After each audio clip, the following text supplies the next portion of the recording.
पुणे, सोलापूर आणि नगर जिल्ह्यासाठी वरदायिनी ठरलेलं हे उजनी धरणाचं बॅकवॉटर सध्या संपूर्ण प्रदूषणाच्या विळख्यात अडकलेलं आहे। पाणी संपूर्ण हिरवंगार झालेलं आहे। या उजनी धरणाच्या पाण्यामध्ये एक वेगळ्या प्रकारचा हिरवा तवंग आणि छियावाळ निर्माण होत आहे। या उजनी धरणाच्या पाण्यामध्ये पुणे, पिंपरी चिंचवड आणि पुणे सोलापूर महामार्गावरील औद्योगिक वसाहतीमधील केमिकलयुक्त पाणी येत असल्यामुळे हे पाणी पिण्यासाठी तर योग्य राहिलंच नाही, पण भविष्यामध्ये हे शेतीसाठी सुद्धा उपयोग राहणार नाही, अशी परिस्थिती या पाण्याची निर्माण झालेली आहे।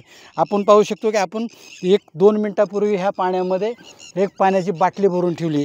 ह्या पाण्याचा रंग अशा प्रकारे हिरवागार झालेला आहे।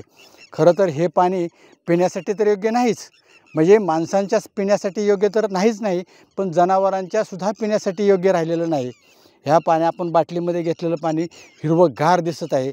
कालांतराने हे पाणी शेतकऱ्यांसाठी सुद्धा उपयोगी राहणार नाही।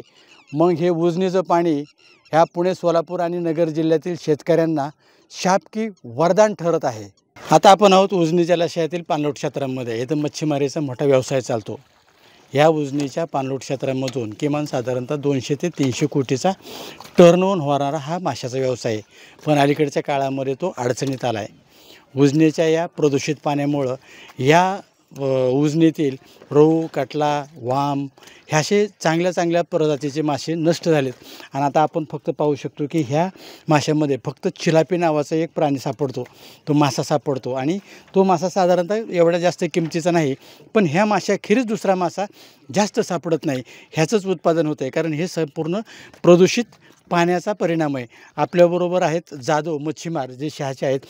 काय वाटतं तुम्हाला की ह्या उजनीतल्या पाण्यात प्रदूषणामुळं हे पाणी घाण आहे, जनावरांना पाणी पित नाही, लोक पाणी पित नाही, मासे मारायला मासे मरतात ह्या घाण पाण्याने।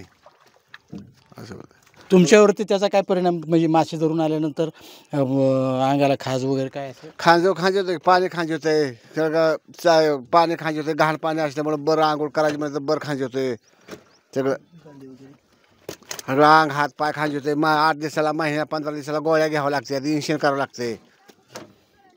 आता ह्यात कोणतं नेमकं मासे, कोणत्या पद्धतीचं मासे सापडतात? मासे चिलापी शिवाय मासा पडत नाही। चिलापी का?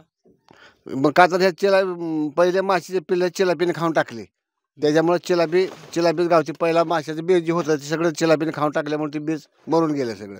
दुसरे मासे कोणते सापडत होते पूर्वी?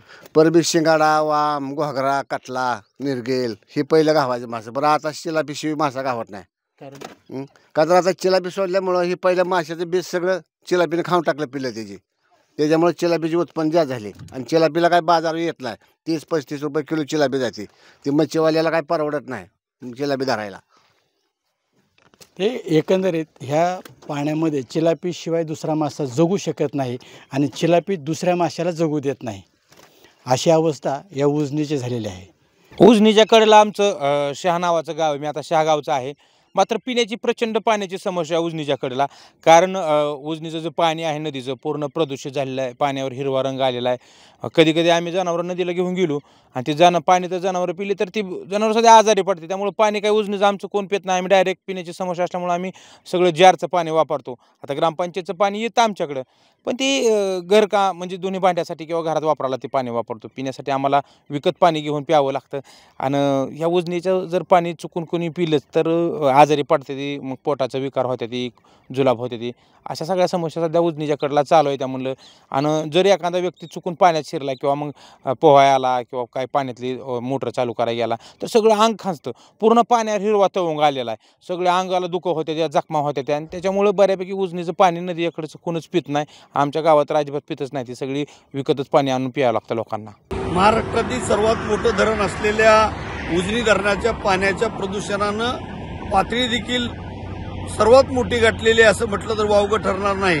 कारण पुणे आणि पिंपरी चिंचवड सारखी 2 महानगरं, 10 नगरपालिका, 194 उजनीच्या वरच्या बाजूला भीमा नदीच्या काठावर वसलेली गावं आणि 10 औद्योगिक वसाहती, याच्यामधून बेसुमारपणे दूषित पाणी उजनीच्या परिसरात येतंय।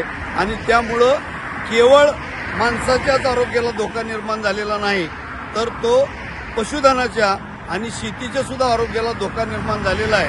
अशा पद्धतीचे निष्कर्ष अनेक वेळेला जलक्षेत्रात काम करणाऱ्या अभ्यासकांनी काढलेले आहेत. मी गेली अनेक वर्ष उजनीच्या दूषित पाण्याच्या संदर्भात जनजागृती करतोय. त्याचबरोबर शासनाला देखील वेळोवेळी अनेक वेळा निवेदनं देऊन अहवाल देऊन सूचित केलेला आहे. तरी देखील त्यावर कुठल्याही पद्धतीची कारवाई होताना दिसत नाही. अलीकडेच जो जीबीएस नावाचा आजार आला तो पुणे शहरामध्ये खडकवासला धरणाच्या खालच्या बाजूला आलेला आहे. त्याचं कारण असं आहे की त्या ठिकाणी प्रचंड प्रमाणात सॉलिड वेस्ट कचरा टाकला जातो आणि त्या ठिकाणी लिचेट तयार झालेला आहे. त्याच्यामधून तो त्या ठिकाणच्या दूषित पाण्यामुळे होतो असा प्राथमिक अंदाज आहे.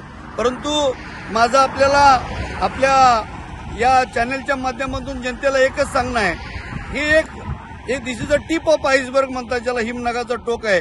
सर्व प्रकारातून मग ते लोणावळ्यापासून येत असलेलं पाणी असेल किंवा या ठिकाणी भीमाशंकरची जी 5 धरणं आहेत, माणिकडो, वडज, येडगाव, डिंबे, या ठिकाणच्या शेतीमधून जी अतिरिक्त रासायनिक खतं आणि पेस्टिसाइड्स या माध्यमातून येणारा दूषित पाणी असेल, हे सगळं उजनीमध्ये येतंय.